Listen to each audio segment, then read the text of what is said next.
Everybody keeps saying, go outside, it'll make you feel better. And every time you hear it, part of you thinks, are we talking about the same outside? Because for some people, stepping into bright afternoon sunlight doesn't feel energizing. It feels like walking into sensory overload. Meanwhile, the weirdest thing happens around 9 p.m. The temperature drops, the streets get quieter, your brain finally unclenches, and suddenly you're productive. You start reading, working, thinking, creating. It's almost like your real day starts after everyone else's ends. Which raises a strange question. What if you've spent your entire life trying to force yourself into a schedule your brain never wanted? Modern culture treats mornings like a moral achievement. Wake up at 5 a.m., go for a run, drink green juice, watch the sunrise. If you naturally come alive after sunset, people assume you're lazy, undisciplined, or somehow doing adulthood wrong.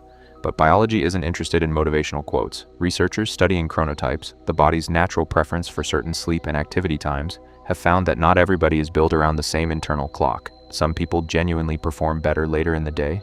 Their attention sharpens, creativity increases, problem solving becomes easier, not because they're trying harder, because their brain is finally operating during its peak hours. Yet, society rarely rewards that. School starts early, most jobs start early.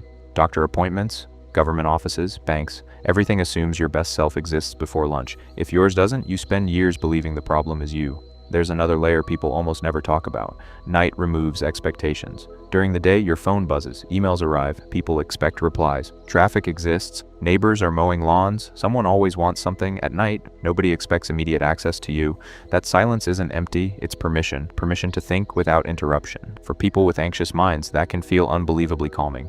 Ironically, the world finally stops demanding your attention. And that's when your attention finally comes back. Then there's the pressure to fix yourself. You've probably heard it.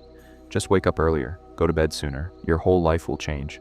Sometimes that's good advice, sometimes. But if you've spent years forcing yourself into routines that leave you exhausted, maybe the goal isn't becoming a morning person, maybe it's understanding why evenings make you feel more like yourself. Self-awareness isn't the same as making excuses. Those are two completely different things. One traps you, the other helps you build a life that actually fits.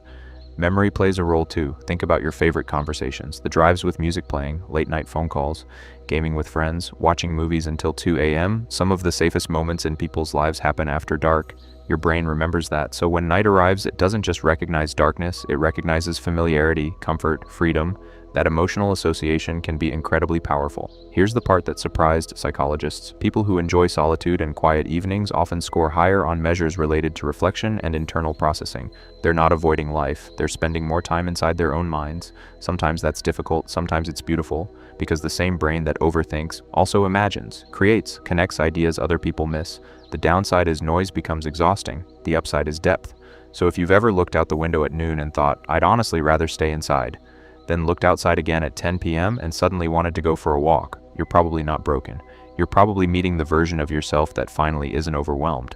Maybe that's why nighttime feels less like an escape and more like coming home. So I'm curious, when does your brain feel the most alive? 6 in the morning or 11 at night? Drop your answer in the comments, because I have a feeling there are a lot more night people out there than anyone realizes.